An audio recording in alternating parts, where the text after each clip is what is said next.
বিসমিল্লাহির রহমানির রহিম। আপনাদের সবাইকে বাউল খামার বাড়ির পক্ষ থেকে শুভেচ্ছা অভিনন্দন। এখন আমি আপনাদেরকে দেখাবো আমি যে শাকসবজি রোপণ করেছিলাম তার কি অবস্থা, এখন তার আপডেট কি এবং কতটুক তারা গজিয়েছে। এখানে হাঁটলে অনেক বিপদ, এইখানেও ঝুঁক চলে আসছে, ঝুঁকের যন্ত্রণায় শান্তি নাই।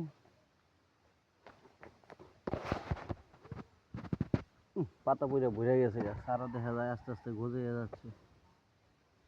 লাল শাক, মাশাআল্লাহ, আলহামদুলিল্লাহ। এখন আমি দেখাবো আপনাদেরকে ডেঙ্গা। গ্রাম অঞ্চলে বলে ডেঙ্গা, শহরে বলে ডাটা, মাঝামাঝি সময়ে বলে দাঁড়া। হ্যাঁ,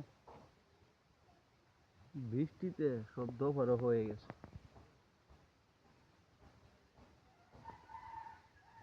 বোঝা যাচ্ছে না। এখন দেখাবো আমি আপনাদেরকে আমার মূলার প্রজেক্ট।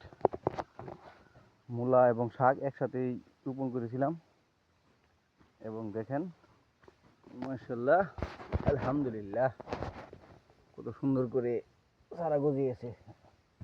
যদিও এটার উপর দিয়ে অনেক বৃষ্টির দখল গেছে, রোপণ করার পর থেকে শুরু হয়েছে বৃষ্টি। মূলা রোপণ করছি এক জায়গায়, চারা গজিয়েছে আরেক জায়গায়, বৃষ্টির পানিতে সব ধুয়ে চলে গেছিল। কিন্তু এখানে অনেক চারা গজিয়েছে, আপনারা দেখতে পাচ্ছেন।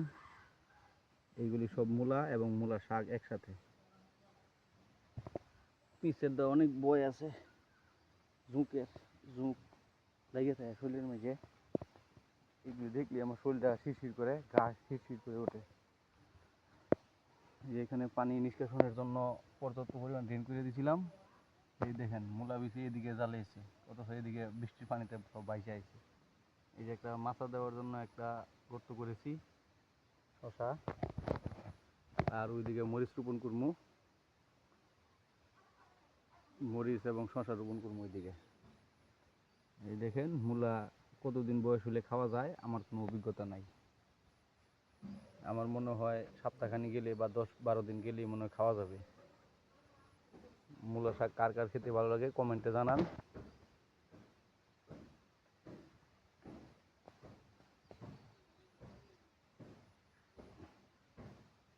অনেক সুন্দর করে চারা গজিয়েছে।